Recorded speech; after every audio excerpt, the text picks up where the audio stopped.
میرے کو پئی ہے اور یہ ساری حدیثاں میں پیش کرنی ہیں لیکن سارے کو اتنا ٹائم نہیں، تو آخری حدیث پاک تمہیں پیش کر کے، اور یہ بخاری شریف کی حدیث مبارکہ، انہ کانا جالسا ما نفر من اصحاب النبی صلی اللہ علیہ وآلہ وسلم، آقا علیہ السلام دے کچھ صحابہ کرام علیہ رضوان بیٹھے نے اور آپس وچ گلاں کر رہے ہیں، عام جس طرح لوگ بیٹھ جاتے ہیں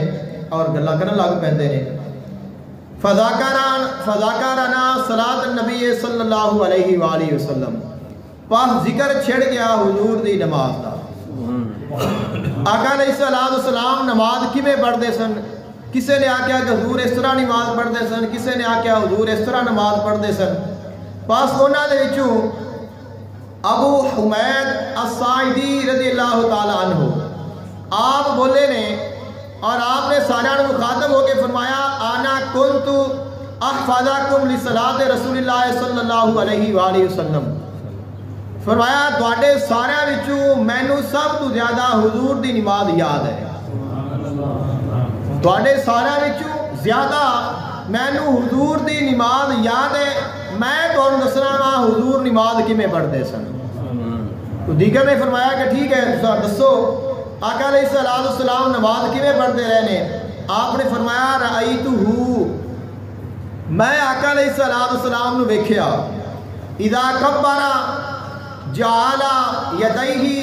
حذاء منکبیہ، آقا علیہ السلام نے جدو تکبیر تحریمہ فرمائی اپنے ہاتھ اپنے کنا تک بلند فرمائے، اور اس بعد آقا علیہ السلام نے ہاتھ باندھ لے، قرات فرمائی، قرات فرمان تو بعد وَإِذَا رَكَعَ أَمْكَنَ يَدَيْهِ، جدو آقا علیہ السلام نے رکوع فرمایا، آقا علیہ السلام نے أَمْكَنَ يَدَيْهِ مِنْ رُكْبَتَيْهِ، آپ علیہ السلام نے اپنے دونوں ہتھاں دے نال اپنے گھٹنیاں نو مضبوطی دے نال پکڑ دیا، ثم حسر ظہرہ فَإِذَا رَفَعَ رَأْسَهُ اسْتَوَى حَتَّى يَعُودَ كُلَّ فَقَارٍ مَكَانَهُ، آقا علیہ السلام نے رکوع فرمایا، رکوع فرمان تو بعد جب آپ کھڑے ہوئے تو آپ بالکل سیدھے کھڑے ہو گئے، یہاں تک کہ جسم دا ہر حصہ ہر جوڑ اپنی جگہ تے آ گیا۔ تو نماز دے وچوں کھڑا مکمل ہونا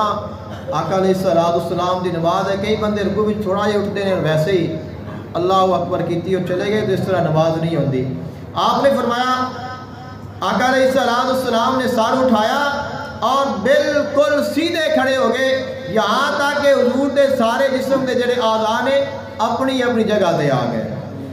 فَإِذَا سَجَدَ وَضَعَ يَدَيْهِ غَيْرَ مُفْتَرَشٍ وَلَا قَابِضَهُمَا وَاسْتَقْبَلَ بِأَطْرَافِ أَصَابِعِ رِجْلَيْهِ الْقِبْلَةَ فَإِذَا جَلَسَ فِي الرَّكْعَتَيْنِ جَلَسَ عَلَى رِجْلِهِ الْيُسْرَى، آپ فرماتے ہیں پھر آقا علیہ السلام نے سجدہ فرمایا اور سجدہ فرمان لگیا، آقا علیہ السلام نے اپنے دونوں جڑے ہاتھ نے انہوں نے زمین تے پھیلا دیتا اور انہوں دے درمیان دونوں ہاتھاں دے درمیان آقا علیہ السلام نے سجدہ فرمایا، اور پھر آقا علیہ السلام نے سر سجدے وچ اٹھایا اور آپ دونوں رکعتاں دے درمیان جلسے تے بیٹھے، آپ نے اپنا جڑا بایاں پاؤں ہے اس نو نیچے رکھیا، اس دے اوپر بیٹھ گئے، اور جو دایاں پاؤں ہے اس نو آقا علیہ السلام نے کھڑا کر دیتا، اور اس طرح آپ دونوں رکعتاں دونوں سجدیاں دے درمیان تشریف فرما ہے۔ وَنَصَبَ الْيُمْنَى وَإِذَا جَلَسَ فِي الرَّكْعَةِ الْآخِرَةِ قَدَمَ رِجْلَهُ الْيُسْرَى وَنَصَبَ الْأُخْرَى وَقَعَدَ عَلَى مَقْعَدِهِ، پھر آقا علیہ السلام نے ساری نماز ایویں ہی پڑھی، جس طرح پہلی رکعت پڑھی ہے ایویں ہی دوسری رکعت ایویں ہی تیسری، پھر جب آقا علیہ السلام آخری اتحیات میں بیٹھے نے تو آقا علیہ السلام نے پھر اپنے بائیں پاؤں نو بچھایا، دائیں پاؤں نو کھڑا کیتا اور اس سے تشریف فرما ہو گئے، اور آپ نے تشہد مکمل فرمایا۔ اور یہ جڑی حدیث پاک ہے بخاری شریف کی حدیث پاک ہے، باب کتاب الاذان ہے، ابواب صفات الصلاۃ ہے، حدیث نمبر 788 ہے۔ اب اس حدیث پاک میں کسی جگہ تے رفع یدین کا ذکر آیا ہوئے تکبیر تحریمہ تو علاوہ، اور یہ حدیث پاک بخاری شریف کی حدیث پاک ہے۔ صرف آپ صحابہ کرام بیٹھے نے اور گل ہو رہی ہے حضور دی نماز دی۔ حضرت ابو حمید الساعدی رضی اللہ تعالیٰ نے فرمایا مینوں تواڈے ساریاں تو زیادہ حضور دی نماز یاد ہے کہ حضور نے نماز کیویں پڑھی ہے۔ پھر سارے نے فرمایا کہ ٹھیک ہے پھر تساں دسو حضور نے نماز کیویں پڑھی ہے۔ تو آپ نے پھر دسیا اور رفع یدین صرف پہلے مقام کا ذکر فرمایا،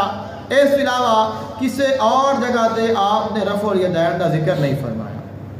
تو پتہ چلیا جو رفع یدین ہے وہ فقط تکبیر تحریمہ دے وقت ہے، اس کے علاوہ جو رفع یدین ہے وہ منسوخ ہو چکا ہے۔